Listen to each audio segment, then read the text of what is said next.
All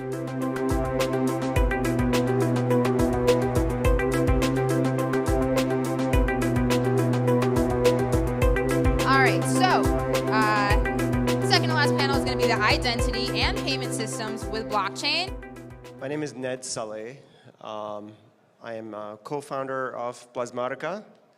Plasmotica is a company that invented a technology for the mass market that allows people to do their blood tests at home, own their data, and monetize it on the blockchain. You guys are probably sick of seeing me by now. But if you're not and you forgot my name, I am Parul Gujral, the CEO of a company called Snowball Money. Excellent. My name is Leonardo Miller. I am representing Miller.Tech, but I work for Visa. I'm not formally representing them, but I would love to add my knowledge to the payment industry, and I'm very happy to be here. I'm Daniel Goldman, founder and CEO of Terino. Otherwise, we're a full-scale blockchain enterprise company, most well-known for GetBlockCard.com, a Visa product where people can spend crypto on their Visa card.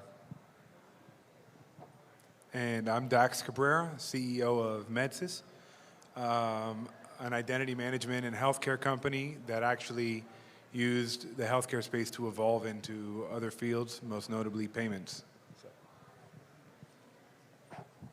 Thank you. All right, gentlemen, your first question. So, why do you think blockchain is important in identity and payment systems, both? Okay, I guess I'll start. Why is it important? Well, one of the best use cases for blockchain is identity, and it's really important for us to discuss this because 4 billion people in the world are unbanked.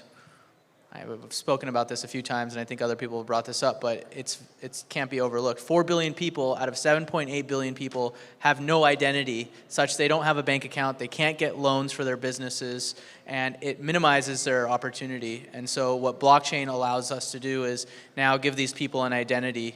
It allows us to index them. You see this in refugee camps as well, where people are disappearing. By utilizing the blockchain, you can have immense amount of transparency.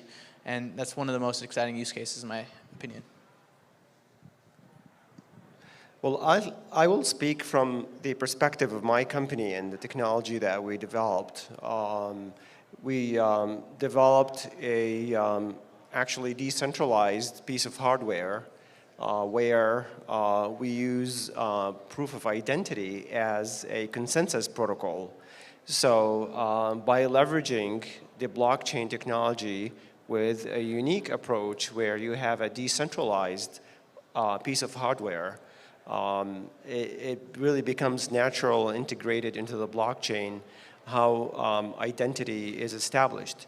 And the unique model that we follow in our technology and we implement is a sustained chain of custody of identity. So we require actually biometrics to establish access to the hardware, and every blood test or bodily fluidic, for that matter, is done through a disposable cartridge that's also tracked uniquely per use, and the device itself also is unique and tracked per use and per user. And this whole chain of custody of identity and use is maintained all the way from the point of data generation all the way to the integration in the blockchain. And this is important in our case because any third party who would like to access this data have to make sure that this data is real, is useful and valuable, and it actually linked all the way to the point of generation. So by leveraging identity with hardware, you come up with a unique way of establishing identity that's independent of paperwork or any other proof of identity. So I'll speak to the payment side. Payments is a really big business. It's $4 trillion today. It's going to be $5.5 trillion in the next few years. And the fact that cryptocurrencies as they are today and what they're going to be in the next few years, I think it's gonna morph into a much more, it'll be embraced by governments as it's already happening today. We're seeing Turkey, we're seeing Bahamas, you're gonna see digital central bank currencies. That's good. It's frictionless. I think you'll see things like invoices, what we traditionally think about with an invoice. All of that shit's going away. It's going to completely change. You're going to have automated tokens going back and forth between companies. And then it's just a matter of conversion from this digital asset that's frictionless, converting it into real world usage, right? It's a little bit of a step from where we are today, but given where the major banks and the central banks are going, it's just a matter of time. And I think it's actually going to be really good for consumers because they're going to have a lot more choice. They're going to have a lot more control. That's a great point. And what I would like to add to that is that from the perspective of identity, what we see now is that we're going into different websites, registering for different services. Maybe I'm going to a doctor and I'm creating these registrations, filling out these forms. And where Bitcoin, our blockchain technology allows you to do now is to centralize your digital identity for the first time so that all these digital footprints per se that you're leaving through different emails, different footprints that you leave throughout different websites, you can now centralize and take that with you from one place to the other by leaving it stored in an immutable blockchain ledger, per se. So actually, to build on what Parul was saying, blockchain, I think blockchain is interesting because it's kind of how everybody approaches it. Everybody sees something different. But for identity, I completely agree. It's the best step for protecting individuals. And so you mentioned about the unbanked populations of the world. Not only the unbanked populations of the world, but for anybody that's in a system where the system is designed to be centralized. Here in the United States, it's not that way. We're separated from an enterprise level to a state level or county, state, and blah, blah, blah. But in the majority of the rest of the world where you have governments that are responsible for the centralization of data, it creates an incredible weak point and an inability for the government to track the identities or even give a digital identity to the individuals. One of the other problems, and refugee camps are a great example of this, is transient populations, either for work or misplaced populations due to conflict zones. And so beyond payments, because payments is a huge factor, but education and healthcare as well, being able to move people, them show up in a place that they don't know, and still be able to access the rights that are applied to them. Right now, the only technology making that available to those individuals and to protect those individuals is blockchain moving forward in identity. Alrighty, next question. So how are threats and risks, addressed in the sense of identity and the banking payment system? Well, not banking payment, just payment system in general. How do we use blockchain to prevent things like fraud and identity theft? So my answer to this is probably very specific as to our approach. Our entrance into payments was secondary. It wasn't something that we came into. So we weren't religious about it in a sense that we had a methodology that we wanted to move into. But one of the things that we've noticed, and moving into different regions, different types of frauds, different types of breaches, different types of weaknesses in identity systems exist and make it almost impossible for banking at a large or at a government scale, especially in transient populations.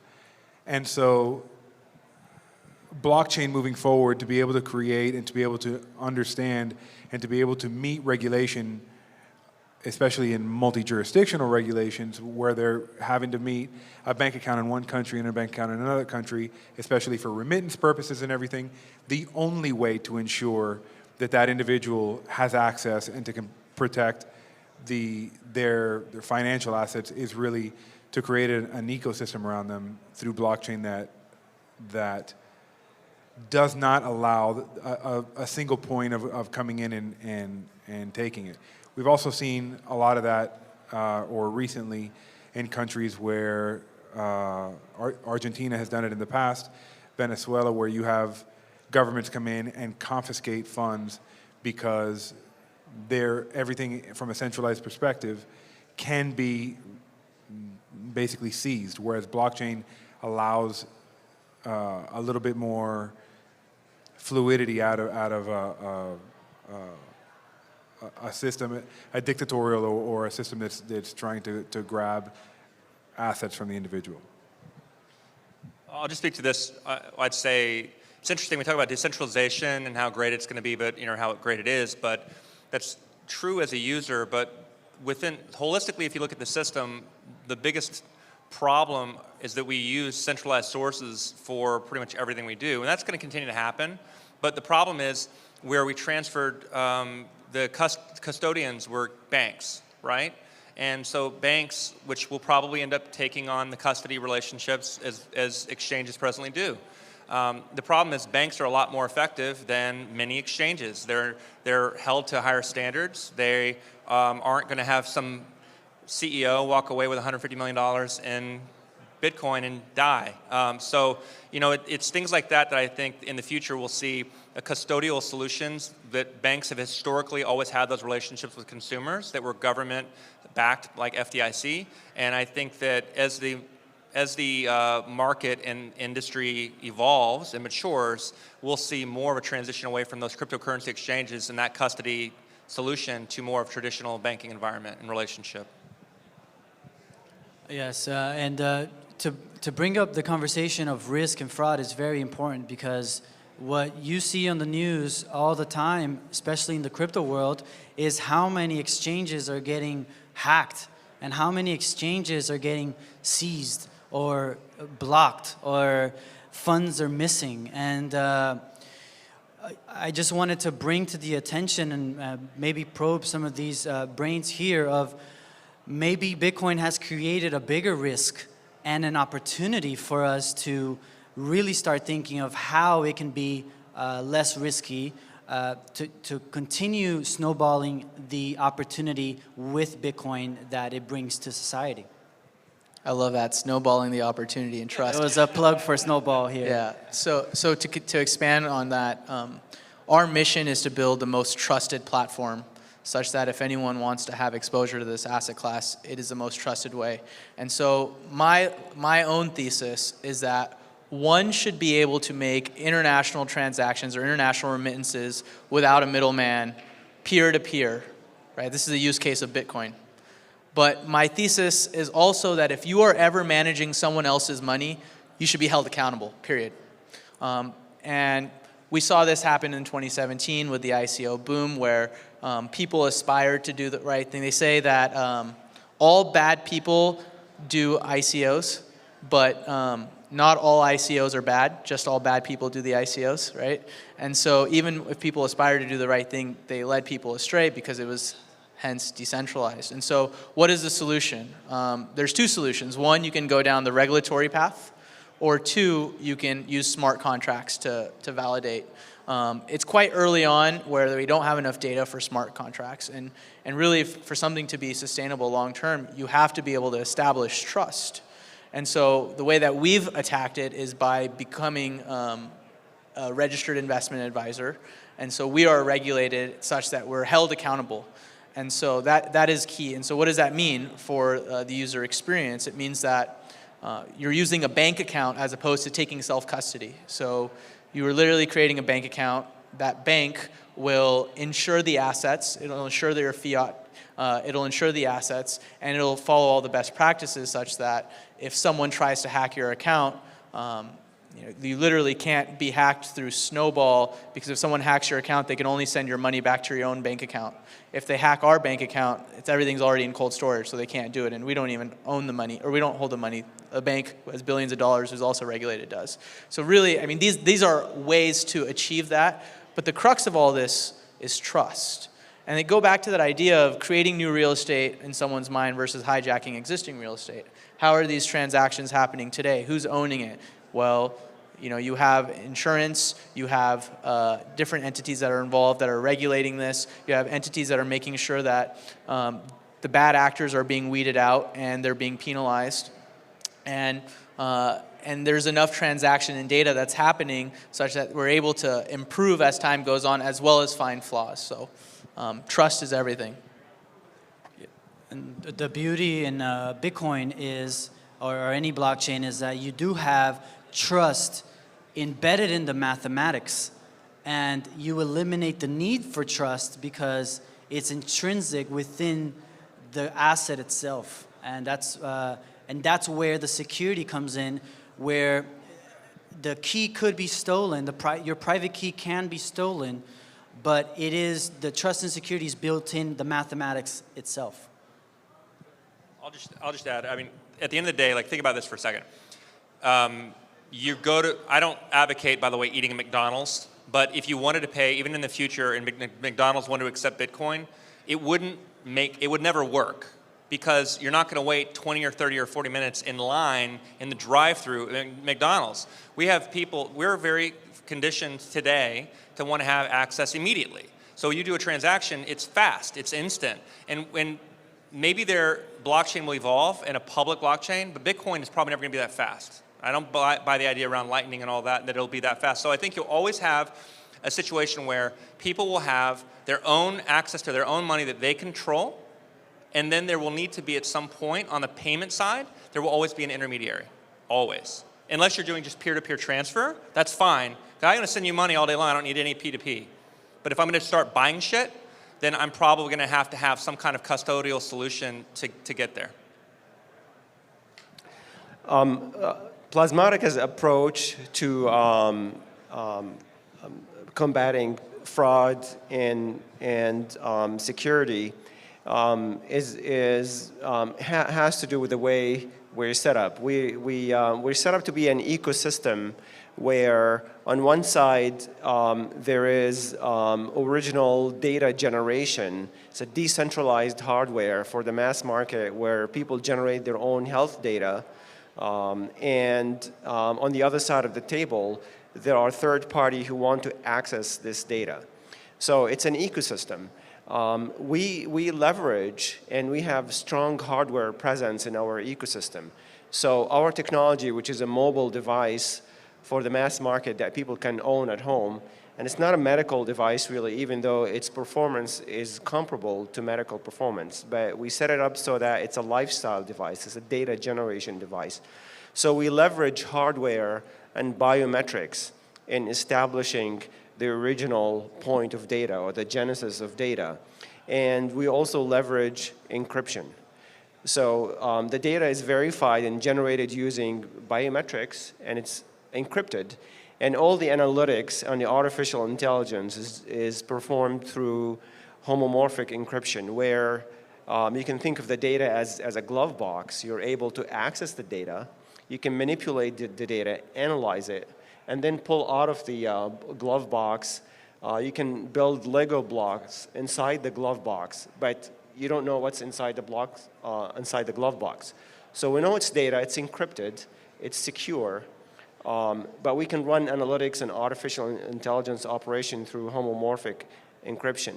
So by maintaining, as I mentioned before, the chain of custody of encryption, using biometrics from the point of generation, we offer an engineering guarantee to both users and third party who want to access this data, that this data is real, is secure, to the best of ability of cutting edge technology, and that creates a secure ecosystem in general. Also, we require token participation. We require buying our token to participate in the ecosystem from both sides, from third party who want to access the ecosystem and from users. And we call them users, we don't call them patients. Users who own the device and use it at home. So we leverage also tokenization and requirement for buying a token. We leverage the security that the blockchain offers into securing the payment system.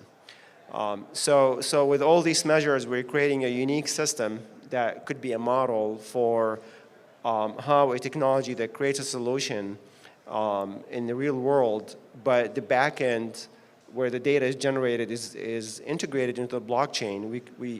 We hope to create a model where the data is secured while it's being monetized, and a payment system is circulated within the ecosystem.